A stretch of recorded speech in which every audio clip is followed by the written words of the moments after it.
With the validation of his theories, Kalen moved swiftly. He secured a nomination for a specialist team to calculate the full extent of the damage. The jetliner carrying the criminal mastermind, a man whose extreme nationalism made him believe he was untouchable, was rerouted. His grand plan, to create a new igloo of digital currency and outwear any dissent, was thwarted. The digital baguette of stolen data, which had started to wither the economy, was expertly repaired and returned. Justice, like a fragrant jasmine or a blooming rose, had finally blossomed. The discordant didgeridoo of chaos was silenced. Kalen watched a helicopter prepare for liftoff from the city's dockers, carrying the arrested loser. His ego jostled. The ocean of public trust, once turbulent, began to calm.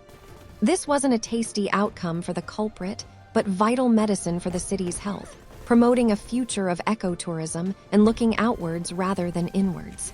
The last thing to go was the culprit's pride, a crumpled knicker of arrogance. The authorities would now correspond with global partners to prevent future attacks.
Evelyn, a woman in her late 40s, often battled a weekend hangover, a small price she paid for a fleeting escape.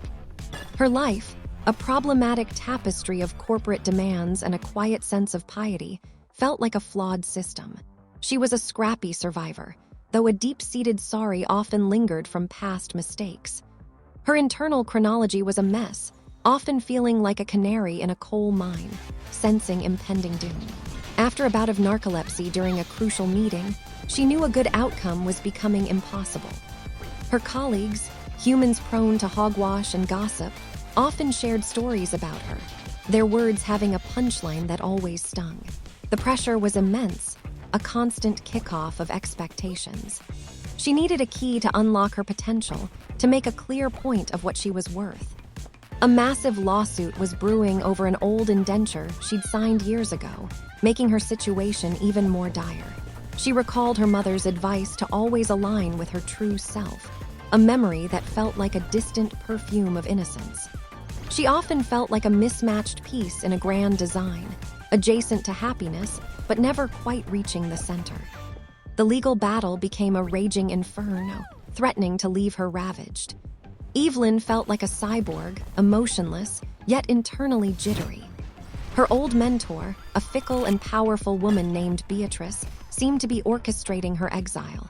Beatrice, known for her sharp knockers, had always been a keeper of secrets, and now she was weaponizing them. Evelyn remembered Beatrice's pickled mind, full of punny remarks and hogwash disguised as wisdom. She felt trapped, like a beetle caught in an arachnid's web, unable to move forward. The past started to rewind, revealing an event where Beatrice had subtly encouraged the abuse of power. This was no longer a simple lawsuit, but a massive power play. Evelyn had to equip herself, mentally and emotionally. She saw a glimmer of a haven in fighting back, a chance for evolution. She'd need to chuck her old ways, develop a new fluency in this brutal game. In the opulent gallery of the courthouse, the atmosphere was a violent inferno. Evelyn, her spine stiff, faced Beatrice. The hearing commenced, a battle of wits and paradox. Beatrice, with a mandarine scent of expensive perfume and perfectly applied lipstick, presented her case, attempting a full knockout. But Evelyn, having developed a new fluency, was ready.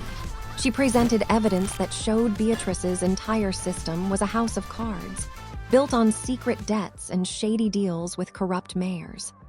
The judge, a stoic woman, listened as Evelyn described how Beatrice had orchestrated her downfall, attempting to hedge her own legal risks, making a crucial point.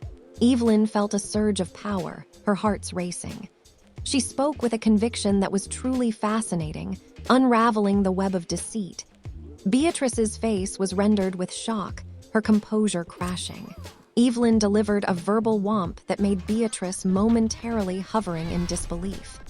Evelyn felt a sudden kick-out of the old anxieties, a greater sense of purpose. She had, in a way, made Beatrice kneel. With Beatrice's reign of manipulation ending, Evelyn felt a profound sense of peace. The bitter taste of alcohol was replaced by a sweet drink of triumph. She was no longer mismatched with her aspirations. She had found her key to freedom. Her life, once feeling like a problematic paradox, was now clear. She no longer had to hoard her true self. Her future was no longer an impossible dream, but a clear outcome. The judge had awarded her not just victory, but a substantial takeaway for damages. She cleared out her old kitchenette at the office, leaving behind the litter of her past, neatly placed on a crisp napkin. She felt like a bee, buzzing with new purpose, ready to explore new architecture. Even the old trailer she owned, a symbol of her struggles, now felt like a haven. She smiled, a truly happy woman, finally enjoying the sweet kisses of success. Her old discs of repressed memories were finally chucked. The future was untied from the past, ready to be rocking forward, a new time for her.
Silas, an older, retired detective with a weathered face and a perpetually peppery disposition, lived on a sprawling ranch bordering a forgotten canal.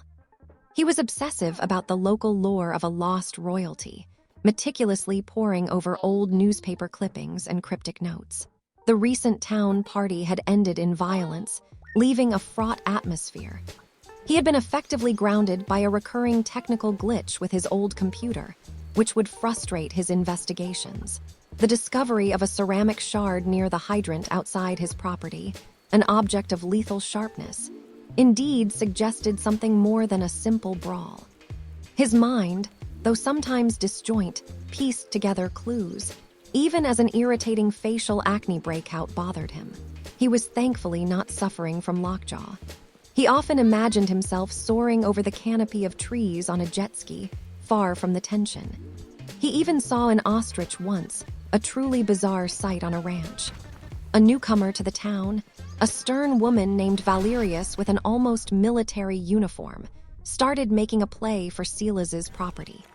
Her demands were draconian, her presence as irritating as a persistent blowfly. She arrived on a roaring motorcycle, her two hulking brothers in tow, their faces as expressionless as a beaver dam. They claimed the land contained hidden idols and began to unscrew historical markers. Silas, noticing a single perfect eyelash on one of their unisex jackets, felt a strange premonition. The local paramedic had been subtly bribed to certify dubious land claims, and whispers of Valerius's past as a land bomber, always seeking to overcharge for scarce resources, spread like wildfire. The situation was getting juicy, a real jackfruit of trouble. The confrontation reached its raucous peak when Silas discovered Valerius's forgery, a fake deed of acquisition for his land. The outlook was grim.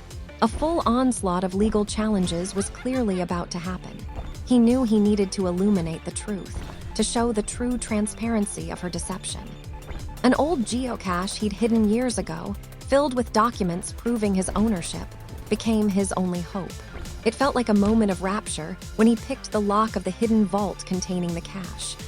The temptation to drown his worries in whiskey was strong, but his resolve, almost magnetic, held firm. He was the only inhabitant of this remote hemisphere who could truly challenge her. His generosity had been taken for weakness, and he now stood upside down in her legal regency. With the evidence from his vault, Silas secured an attorney known for his sharp intellect and instantly dismantled Valerius's fraudulent case. The judicial system, initially slow, now moved with the force of a twister. Valerius, exposed as a truly greedy fiend, saw her empire buckled under the weight of her gross deceit. Her vacuous claims vanished like a lark into the sky. Her jacket was removed, and she was led to the jails. The town, once caught in a vortex of corruption, was brought back to a fair level. Silas enjoyed a lemon tart, a simple pleasure after such a battle. The complex variables of his life finally aligned. He watched the smoke rise from his chimney, a sense